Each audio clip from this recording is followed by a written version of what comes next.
Kalala Malak Yahweh, Wa Yahushai Bahashem, Raha Kodash. Double honors to the elders of GMS Ruwell, blessings unto those men, and blessings and salutations to the Akim out there in truth, pushing his word in all sincerity and in honesty. With that being said, Shalom Israel Barakatah. Today's lesson, the balance of slavery.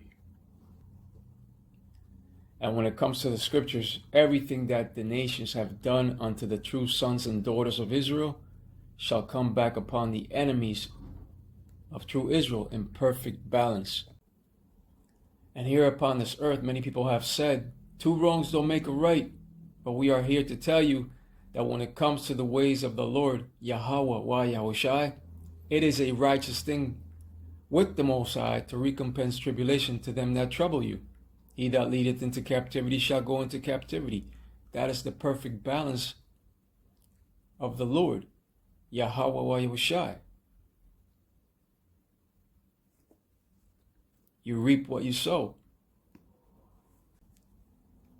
2 Thessalonians 1:6, seeing it is a righteous thing with the Most High to recompense tribulation to them that trouble you. And there you have it upon 2 Thessalonians 1:6. To recompense tribulation, that is the perfect righteous balance of the Lord Yahweh Wa Yahushai. And in due time the Lord shall give the heathen nations as property unto the nation of Israel, which consists of so-called Negroes, Latinos, Tainos, and Native American Indians. You are the 12 tribes of Israel. Psalms 2:8, ask of me, and I shall give thee the heathen for thine inheritance, and the uttermost parts of the earth for thy possession. The earth was made for our sakes, for Israel's sake. But in other words, the Lord, Yahweh Wa Yahushai, shall give the heathen unto Israel as an inheritance. What you think is going to be done when the Lord hands over the other nations unto true Israel for an inheritance? The same ill treatment shall be shown unto them that have shown no mercy, that have shown no pity, once the tables are turned, especially unto the entire nation of Edom for all they have done. The nation of Israel shall possess both bondmen and bondmaids in that perfect balance of slavery, in that cup of slavery. Leviticus 25:44. Both thy bondmen and thy bondmaids, which thou shalt have, shall be of the heathen that are round about you. Of them shall ye buy bondmen and bondmaids. So in other words, buying and selling men and women of the heathen nations for the benefit of Israel. There shall be a possession unto the nation of Israel. Throughout the course of captivity, the heathen nations benefited from the true nation of Israel. Even these Edomite companies have even benefited from their inventions. Just look at the predecessors that made up Citibank, Bank of America, and Wells Fargo, for instance. They are among a list of well-known U.S. financial firms that benefited from the slave trade. That's one of the reasons why their families, along with their children, prospered. But throughout the righteous balance of the Lord, Yahweh Wa Yahushai, the tables shall be turned. And when it came to the slave trade of Jakes, many have said, blessed be the Lord, for I am rich. They should have never opened their mouths and said something like that. Zechariah 11:5, whose possessors slay them and hold themselves not guilty. And there you have it. They hold themselves not guilty. And they that sell them say, blessed be the Lord, for I am rich, and their own shepherds pity them not. Also a perfect scripture to go with the companies of slavery that did not pity those slaves owned. Now, many people might say, but what about the Emancipation Proclamation? And what about it? The scripture says, that we are yet to stay in captivity. Nothing has changed, but it will when all is fulfilled. The Lord is bound by his word. And the Lord is not a man that he should lie.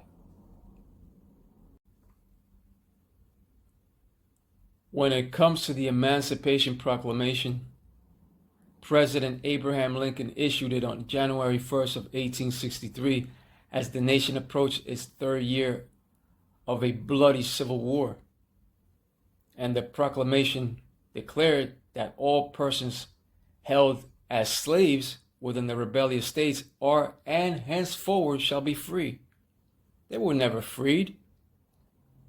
All they did was to hand over the slaves from one slave master unto another slave master.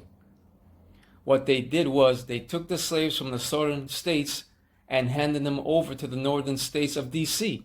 Nothing has changed, and you people believe it. You believe everything that they tell you.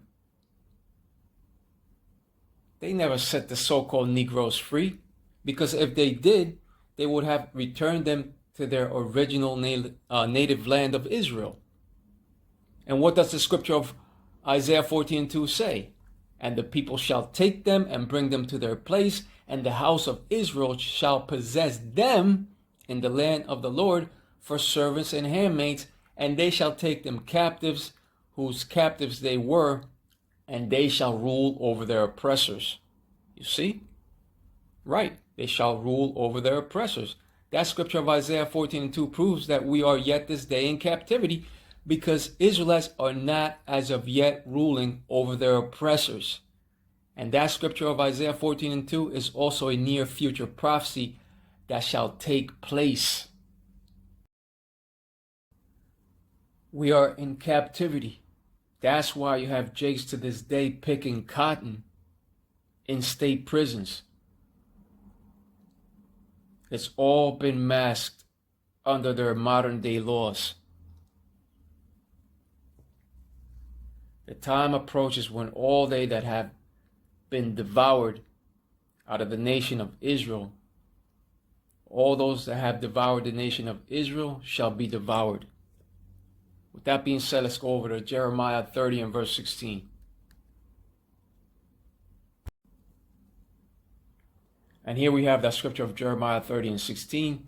Therefore all they that devour thee shall be devoured, and all thine adversaries, every one of them shall go into captivity, and they that spoil thee shall be a spoil, and all that prey upon thee will I give for a prey. The scripture of Ecclesiastes 3 and 15 says that the Lord Yahweh, Bahashem, Yahweh shall require that which is past. Slavery is a thing of the past, so therefore every single one of them that has devoured and that said, come and let us cut them off from being a nation, that the name of Israel may be no more in remembrance, they shall all be devoured, and they shall drink of the cup of slavery, especially the nation of Edom. They have devoured so-called Negroes, Latinos, Tainos, and Native American Indians, and as a result, they shall be devoured according to the scripture of Jeremiah 30 and verse 16. As the old saying goes, you reap what you sow. And when it comes to that perfect balance of slavery, that is near upon all the heathen nations. That's why the scripture of Obadiah 1 and 15 says the following. Obadiah 1 and 15, for the day of the Lord is near upon all the heathen. Now listen close. As thou hast done, it shall be done unto thee. Thy reward shall return upon thine own head. Right, upon thine own pate. Upon all the heathen, meaning upon all the nations that had so-called Negroes, Latinos, and Native American Indians in captivity. But with that being said, Kaulalao Malak Yahweh, Why Yahushai, Bahashem, Raha, Quadash, and double honors to the elders of GMS Ruel. Blessings unto those men, and blessings and salutations to the Hakim out there in truth, pushing his word in all sincerity and in honesty. With that being said, Shalom Israel, Barakatah.